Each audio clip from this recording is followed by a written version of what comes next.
Terima kasih Anda masih bersama kami. Bagi Anda yang baru saja bergabung, kami hadirkan kembali 3 berita utama hari ini. Pemkot Cimahi menggelar simulasi penanganan korban bencana gempa bumi yang melibatkan warga. Seorang pria ditangkap di Subang usai aniaya dan curi gelang emas milik lansia. Ditolak rujuk dan rebutan hak asuh anak, seorang pria aniaya mantan istri hingga alami luka parah di leher.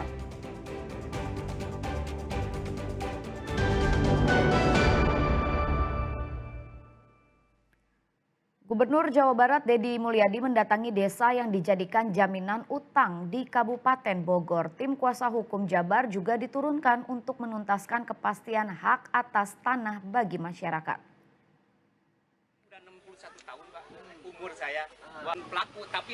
Menindaklanjuti kasus desa yang dijadikan agunan dan kini sedang dalam proses lelang, Gubernur Jawa Barat Deddy Mulyadi Jumat siang langsung mendatangi Desa Sukaharja, Kecamatan Sukamakmur, Kabupaten Bogor. Di depan papan peringatan, KDM berkomunikasi langsung dengan warga. Ada 3 desa yang dijadikan jaminan utang. 2 diantaranya yaitu Desa Sukaharja dan Desa Sukamulya, ditinggali kurang lebih sebanyak 600 kepala keluarga. Tim kuasa hukum Jabar Istimewa masih terus mendata atas sengketa tanah tersebut. Permasalahan ini bermula dari sengketa lahan sitaan BLBI atas nama terpidana Li Darmawan KH. Sebanyak 445 hektar lahan disita negara.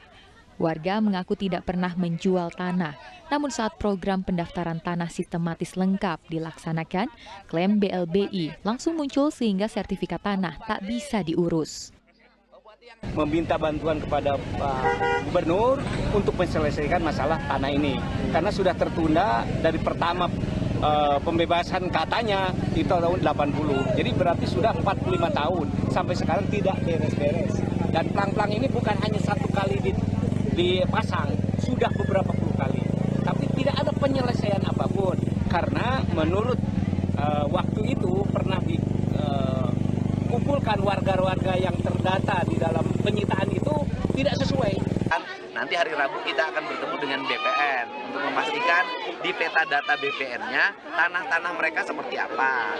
Kemudian apakah tanah yang 528 hektar itu di peta BPN-nya sudah menjadi bagian dari kepemilikan gitu kan, si penjamin atau bukan gitu ya. Atau ya, ini yang harus dilihat. Kemudian kalau berdasarkan keterangan kepala desanya 80, ya sudah, berarti kita akan meminta sisa dari yang 80 itu yang menjadi hak warga tidak boleh dihambat. 2014 kemudian Satgas BLBI menganggap ini adalah tanah sitaan dari aset buat negara. Padahal ini udah jelas-jelas punya negara. Bagaimana negara menyita lagi tanah yang sudah dinyatakan oleh pengadilan Mahkamah Agung bahwa itu milik negara, hasil korupsi. Saya perlu tekankan bahwa putusan tahun 91 yang 451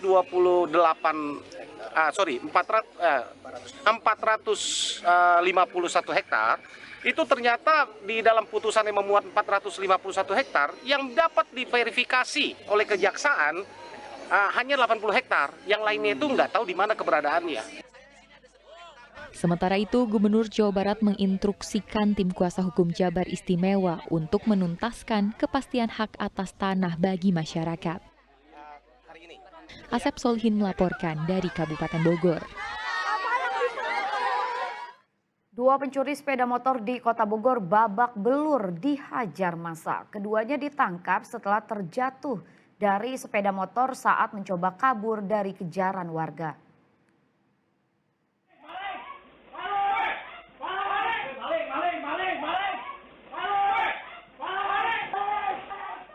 Kamera pengawas merekam aksi 2 orang pria yang hendak mencuri sepeda motor di halaman rumah warga di Jalan Walet, Tanah Sareal, Kota Bogor.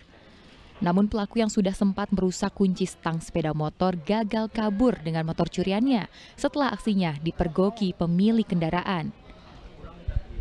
Warga yang terus mengejarnya akhirnya berhasil menangkap kedua pelaku di kawasan Kedung Badak Tanah Sareal atau 2 km dari lokasi pencurian. Keduanya pun babak belur di amuk massa. Posisi di situ kan lagi meeting, terus sambil makan-makan, sambil ngobrol, tahunya kedengeran suara di depan pagar itu. Saya kira itu tukang paket. Pas saya cek, ternyata dia maling. Saya teriak lah situ, maling. Lari dia, lari. Saya kejar sama teman-teman, enggak tertangkap. Kemudian di situ ada Pak Gunawan tadi, dikejarlah sama Pak Gunawan ke arah gedung Badak Teblan. Dari pemeriksaan polisi, sindikat maling motor ini kerap melancarkan aksinya di sejumlah kota-kota besar seperti Tangerang dan juga Bogor. Sangka yang bagian eksekutor itu naik salah satu motor pelaku, kemudian kabur, diteriakin maling. Di tengah jalan ada salah seorang anggota polisi yang kebetulan lepas piket, melihat adanya teriakan maling. Kemudian dilakukan pengejaran, terus dibuntutin, akhirnya di satu tempat yang kira-kira sempit, di daerah Teplan, Kota Bogor, ditabrak kendaraannya, terjatuh. Dari tangan tersangka, petugas menyita sejumlah barang bukti, seperti kunci letter T serta 2 kendaraan sepeda motor, yakni milik korban dan pelaku. Kedua pelaku kini dijerat pasal 363 KUHP tentang pencurian dengan ancaman 7 tahun penjara. Iwan Kurniawan melaporkan dari Kota Bogor. Pelarian seorang pencuri berakhir. Pelaku melakukan kekerasan pada seorang lansia dan mengambil gelang emas milik korban seberat 46 gram. Pelarian Kiki, warga Banyuresmi, Kabupaten Garut, akhirnya terhenti. Setelah buron beberapa hari, polisi meringkusnya di tempat persembunyiannya di daerah Subang. Dari penangkapan itu, petugas menyita ponsel dan uang tunai sebesar Rp300.000. Uang tersebut merupakan sisa hasil kejahatan yang ia lakukan dari mencuri gelang emas. Aksi kejahatan ini berawal dari pelaku yang mengincar gelang emas milik Hajah Rokayah, warga desa Sukajaya, Kecamatan Sukaresmi, Kabupaten Garut.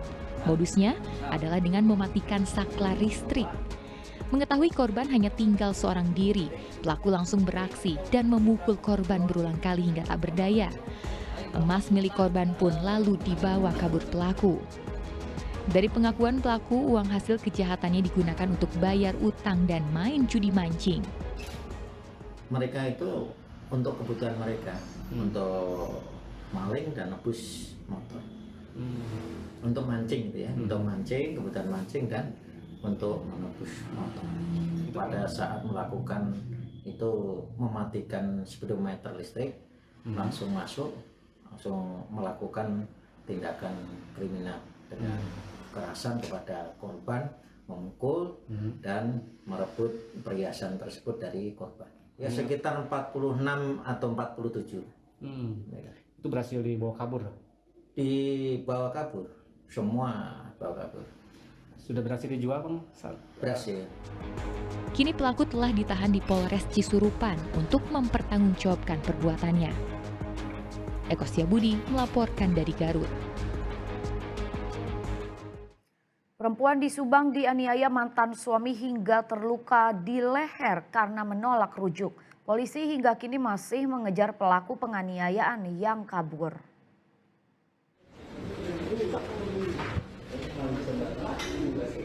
Perempuan warga desa Compreng, Subang harus dirujuk ke Rumah Sakit Mitra Plumbon Indramayu guna penanganan luka sayatan di lehernya. Ia dianiaya mantan suaminya, pria warga Dusun Sukasenang, Desa Compreng, lantaran diduga menolak ajakan rujuk. Aksi penganiayaan terjadi pada 25 September lalu, tak jauh dari rumah tinggal korban. Karena kesal, korban dipepet dan dianiaya saat mengendarai motor. Telah terjadi penganiayaan pada hari Kamis tanggal 25 September tahun 2025 pukul 21.30 di Desa Dusun Sukaseneng, Desa Compreng. Luka sementara kita melihat dari sayatan di bagian leher. Itu korban saat itu sedang apa, Dan? Pada saat itu korban, menurut laporan dari saksi, saat itu korban mengendarai sepeda motor, terusnya dipepet sama tersangka. Tersangka itu adalah mantan suaminya yang berinisial K, lalu diambil sama korban. Perempuan 23 tahun akhirnya dipindahkan ke Rumah Sakit Umum Daerah Subang pada Jumat pagi untuk menjalani operasi. Kini kondisinya telah stabil. Seorang perempuan dengan luka di leher akibat kekerasan. Pasien dilakukan operasi oleh dokter spesialis bedah kami di RSUD Subang. Kondisi korban saat ini stabil. Oh, kondisi pasien stabil. Hingga kini, polisi masih memburu mantan suami korban yang diduga kabur ke Indramayu. Zainal Arifin melaporkan dari Subang. Keluarga korban penganiayaan oleh mantan suami di Pantura Subang berharap pelaku dihukum berat agar jera dan tak mengulangi perbuatannya.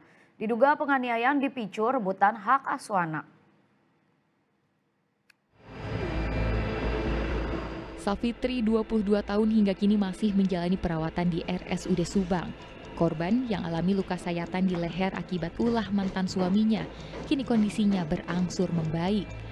Setelah melakukan pengejaran selama 2 hari, polisi akhirnya menangkap Kuswanto, 28 tahun. Pelaku ditangkap pada Jumat sore di wilayah Kertasemaya, Indramayu. Keluarga korban berharap pelaku dihukum setimpal, terlebih pelaku dikenal berperilaku kasar dan suka memukul korban saat masih terikat pernikahan. Pasca keduanya bercerai, pelaku kerap mengancam korban karena masalah hak asuh anak. Ya rebutan anak masih enggak, cuma enggak saling mengalah gitu. Kalau kata saya kan, kalau pada waktu sama bapaknya ya biarin aja lah, sama bapaknya dulu. Ya biar ibunya ya kalau mau kerja ya kerja kemana kayak. Ntar juga pada waktunya juga misalkan bapaknya repot ntar juga dianterin gitu. Ini mah kadang-kadang suka rebut, ayo rebut. Kalau dengar-dengar mah suka KDRT ya, iya, suka mukulin sampai itu hidungnya berdarah. Hidungnya hampir patah juga katanya dipukul. Selain persoalan anak yang jadi rebutan, penganiayaan terhadap korban diduga dipicu ajakan pelaku untuk rujuk yang ditolak korban. Pelaku juga cemburu karena korban dianggap memiliki teman dekat. Penganiayaan terjadi Kamis malam di Dusun Sukaseneng, Desa Compreng yang menyebabkan luka sayatan di leher korban. Saat ini, pelaku masih menjalani pemeriksaan di Mapolres Subang. Zainal Arifin melaporkan dari Subang.